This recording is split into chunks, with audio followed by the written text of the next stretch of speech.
Olá, boa noite. O TN2 começa com o caso do farmacêutico encontrado assassinado dentro de casa no bairro Novo México, em Vila Velha. A vítima foi encontrada esfaqueada no banheiro de casa. A mulher dele e o amante dela foram detidos, suspeitos de cometer o crime. Esse vídeo mostra a cena do crime. A vítima aparece ensanguentada no banheiro de casa. Vitor Glicério dos Santos, de 39 anos, foi assassinado a facadas na madrugada desta quinta-feira no bairro Novo México, em Vila Velha. O farmacêutico morava com a companheira de 34 anos no último andar desse prédio. A mulher informou aos policiais que um homem que ela tinha envolvimento teria arrombado a casa e esfaqueado o marido dela. A mulher também tinha ferimentos no corpo, mas a polícia não encontrou vestígios de arrombamento no portão. Descobriu ainda que ela se relacionava com um suposto invasor há mais tempo do que havia afirmado. Tanto a companheira da vítima quanto o homem que ela se relacionava foram trazidos aqui para a divisão de homicídios de Vila Velha. O delegado responsável pelo caso informou à nossa equipe que a autoria do crime ainda está em aberto. Testemunhas já foram ouvidas e os policiais retornaram agora, no fim da tarde, ao local do homicídio. O delegado informou ainda que, com as provas colhidas até agora, a Polícia Civil está cada vez mais perto de esclarecer quem realmente deve ser indiciado por essa morte. Vizinhos escutaram gritos da mulher de madrugada. A vizinha falava para, e aí eu comecei a ficar nervosa porque isso estava se intensificando muito e às vezes eles já tinham o costume de brigar e eu fiquei muito preocupada com a situação porque eu vi que a situação estava grave. Pessoas também relataram ter visto alguém deixar o local. Outros vizinhos que disse que viu um homem, ela relata isso, que um homem chegou, um rapaz chegou baixo e saiu correndo. O casal estava junto há 2 anos em um relacionamento conturbado. A mulher conseguiu uma medida protetiva contra Vitor no início de novembro. Mas 4 dias depois, eles se reconciliaram. O assassinato aconteceu dias após a volta para casa. Olha, agora, no início da noite, a Polícia Civil disse que o suspeito de 32 anos foi autuado em flagrante por homicídio qualificado por motivo torpe e mediante traição de emboscada. Ele será encaminhado ao centro de triagem de Viana e a mulher foi ouvida e liberada, já que o delegado não identificou elementos suficientes para fazer a prisão em flagrante neste momento. Por dia, aqui no estado, quase 60 mulheres sofrem algum tipo de violência. Muitas têm vergonha de procurar ajuda e sofrem também com outra questão, se sentem culpadas pelo que aconteceu. Uma especialista explica que somente a prevenção pode mudar esse ciclo. Uma vida que mal começou a ser gerada e já foi exposta a uma série de violências. Essa mulher de 42 anos denunciou essa semana o ex-companheiro e pai do bebê. Uma cabeçada que recebeu na barriga teria motivado a gestante a finalmente procurar ajuda. Quando eu estava com 1 mês já de gestação, aí ele começou com as traições, começou a me xingar, começou a ficar gritando comigo, começou a me deixar com fome, ainda mais que eu passava mal com muita frequência, não tinha como eu trabalhar. E aí só foi piorando. Foi quando eu nem estava esperando, foi quando eu peguei também uma cabeçada na barriga. Aí eu estou gestante de 4 meses. Aí eu falei que eu ia chamar a polícia, ele me trancou dentro de casa, eu pulei a janela. Aí consegui alcançar ele no portão, chamei a polícia. O casal estava junto há 4 meses, mesmo tempo de gestação da criança. Ela contou que não foi a primeira vez que foi violentada, mas por nem sempre ser uma agressão física, ela achou que podia suportar. Eu não sabia que o que ele fazia, que pelo fato dele não me machucar tanto fisicamente, eu não achei que aquilo era agressão também. Depois que eu fui na delegacia, aí eu peguei, fui conversar lá com a delegada, aí quando eu fui preencher a folha que eu vi, eu ainda até falei com a médica lá do DML, que eu acho que não só eu que passa por isso, mas acho que tenho certeza que várias outras mulheres sentem a mesma coisa, passam pela mesma coisa que eu, só que como eu aceito e também tem vergonha igual eu tive. Foi muito, muito difícil para mim na delegacia, mas todo mundo falou que se eu não fosse, ele ia acabar voltar e fazendo pior. O relato dessa gestante é mais um caso que compõe uma dura estatística. Só pelo registro de boletins de ocorrência, em média, 59 mulheres sofrem algum tipo de violência todos os dias aqui no estado. E apesar de, na maior parte das vezes, elas estarem no lugar de vítimas, o que pesquisadores já identificaram é que essas mulheres sofrem uma dupla violência ao serem julgadas pela escolha de seus relacionamentos. As mulheres têm muita dificuldade para denunciar. Dificuldade porque elas têm medo, dificuldade porque elas têm vergonha, dificuldade porque a sociedade é, de um modo geral, muito perversa nesse sentido. A sociedade transfere às mulheres a responsabilidade por aquilo. A sociedade, de um modo geral, culpa as mulheres por isso, pelo que aconteceu. Quebrar esta cultura, quebrar este ciclo de violência, não é fácil. Não é fácil porque toda a sociedade, a igreja, a família, os amigos, todos estão na tentativa de dizer a esta mulher, olha, de alguma forma você foi culpada por isso. Ainda de acordo com essa especialista em violência contra a mulher, a prevenção deve começar na infância. Falar em prevenção é falar em políticas públicas que trabalhem no sentido de conscientizar meninas, adolescentes, mulheres, de que a violência existe e que a violência poderá atingir a elas também. Porque muitas sentem como se isso não fosse acontecer com elas. Mas é preciso que o Estado, que a escola, que as políticas desvelem esta condição para que as mulheres possam ir deixando as suas fichas caírem, para que as mulheres possam começar a perceber, olha, esse jogo de me bate, pede desculpas, esse jogo de que me violenta, me agride e logo depois me chama de meu amor e pede desculpas. Isso tem que parar. As mulheres devem ser encorajadas a denunciar. Se você foi vítima de abuso ou violência doméstica, procure apoio e também a polícia. Tiroteio e acidente na Praia da Costa, em Vila Velha. A batida aconteceu perto de um shopping e envolveu 2 carros. Mas a ocorrência começou no centro de Vila Velha. A polícia tentou abordar um casal que estava em um dos veículos e o condutor não obedeceu a ordem de parada. Jogou o carro para cima dos policiais. Foi aí que começou a perseguição. Houve troca de tiros e o motorista foi baleado. Ainda na fuga, acabou batendo em outro carro. O motorista desse veículo perdeu o controle da direção, bateu em uma mureta de proteção, mas não ficou ferido. O suspeito baleado foi socorrido pelo SAMU, levado ao hospital. A polícia diz que o homem estava com mandado de prisão em aberto. Essa ocorrência ainda está em andamento. A seguir, sinal de alerta para a vazão dos rios que abastecem a Grande Vitória. A gente já volta. Você tem visto aqui no TN2 o problema da falta d'água em vários bairros da Grande Vitória. A explicação pode estar no nível dos rios que abastecem a região metropolitana. 2 deles estão em situação crítica.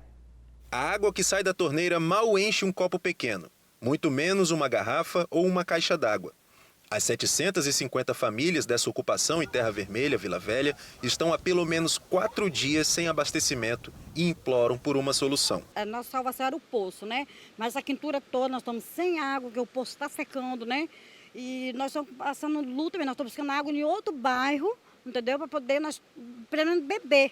Nem água para tomar banho estão tendo, as crianças estão faltando aula, porque não tem como eles ir para a escola, não tem como fazer um almoço, né, uma comida, né, digna para dar para nossos filhos. Poxa, você não poder tomar um banho, você não poder ter uma água para beber, é muito sofrimento, a gente quer ajuda. No mesmo município, um condomínio do bairro Ataíde ficou mais de 3 dias sem água e precisou ser abastecido por um caminhão-pipa. Água de retorno de chuva, nós estamos usando para poder lavar uma louça, para poder limpar alguma coisa, porque não tem como ficar com casa suja, né? Eu moro no 8º andar, gente, 3 dias sem água, não, tá muito difícil. Ficar sem água em casa é rotina há quase 10 anos no bairro Primavera, em Viana, onde parte dos moradores tem água em casa, enquanto outros convivem com as torneiras completamente secas. Olha como é que tá a torneira, ó, vou jogar a torneira no chão. Vou tirar a mangueira. Eu vou abrir a torneira, ó. Não tem água, nenhuma. A Agência Estadual de Recursos Hídricos informa que as bacias dos rios Jucu e Santa Maria da Vitória estão bem próximas do nível crítico.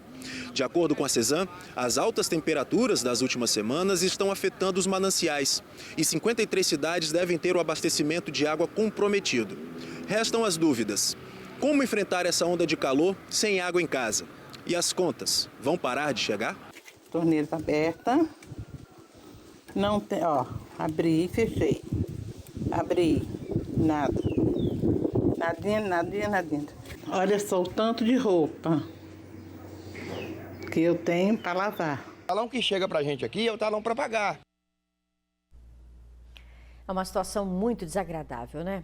A CESAM diz que tem caminhões-pipa à disposição da população para garantir o abastecimento sem cobrança extra. Então, atenção, se você mora em bairros que são atendidos pela CESAM e está sem água, anote aí os números para registrar a sua reclamação. Tem o WhatsApp, é o 27 3422 0115. Tem também o telefone 115 ou o site da CESAM, cesam.com.br, está aqui na tela para você, não deixe de fazer a sua reclamação.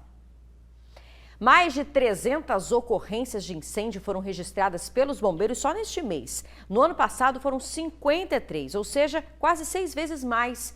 E hoje muita fumaça tomou conta do céu de toda a Grande Vitória. Moradores fizeram imagens, tem do centro de Vitória, tem de bairros como Maruípe, em Jardim Camburi também. Do outro lado da ponte, Vila Velha, também teve registro de muito fumaceiro. Na Serra, o incêndio começou no bairro São Pedro, se alastrou até as proximidades de Felrosa. A área é extensa, segundo o Corpo de Bombeiros. Em nota, os bombeiros afirmaram que diversas ocorrências de incêndio em vegetação foram registradas em municípios de toda a Grande Vitória. Na capital, as equipes atuam desde ontem em um incêndio de grandes proporções que atinge a mata do entorno do aeroporto. A concessionária que administra o aeroporto disse que o incêndio não impactou na operação do terminal. E está em liberdade a mulher que foi flagrada espancando a filha dentro de casa em Cariacica. Ela foi denunciada pelos vizinhos e acabou presa, mas recebeu um alvará de soltura hoje à tarde. Descontrolada, a mãe dá vários tapas no rosto da criança. A criança chora.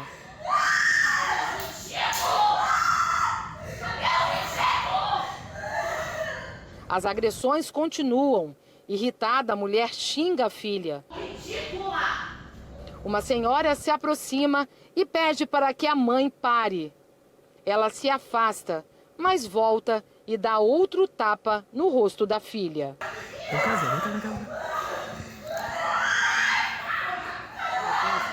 As agressões aconteceram dentro da casa da família que fica no bairro Vila Capixaba, em Cariacica. Foi na noite dessa quarta-feira.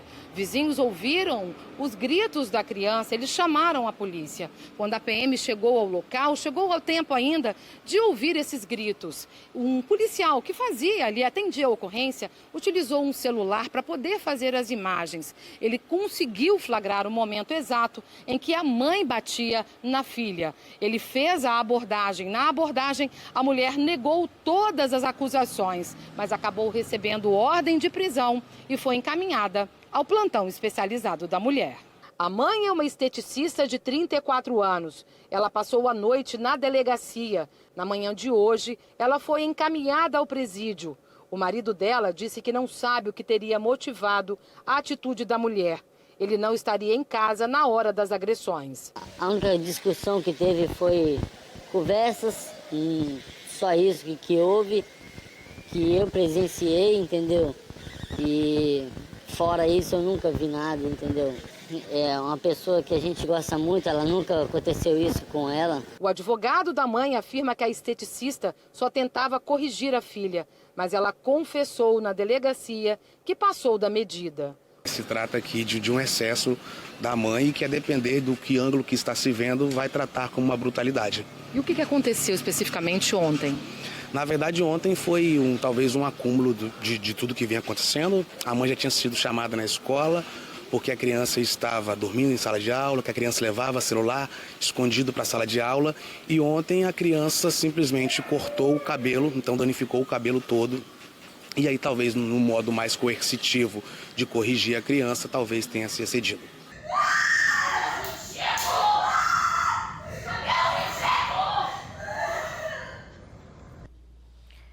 Olha, a menina está sob os cuidados do pai, que pediu uma medida protetiva para a filha. O Conselho Tutelar de Cariacica diz que está acompanhando esse caso dessa família. A seguir, um serviço que oferece ajuda para quem quer se livrar do vício em drogas. A gente já volta. Na semana passada, nós mostramos aqui no TN2 o caso de uma pastora que foi agredida pelo filho. O homem é usuário de drogas e ameaçou matar a mãe. Quem quiser se livrar do vício pode buscar ajuda de graça. Vamos ver na reportagem. O filho de Eliana é usuário de crack há mais de 20 anos. Passado tanto tempo nessa situação, ela também precisava de ajuda. Ele não para emprego nenhum.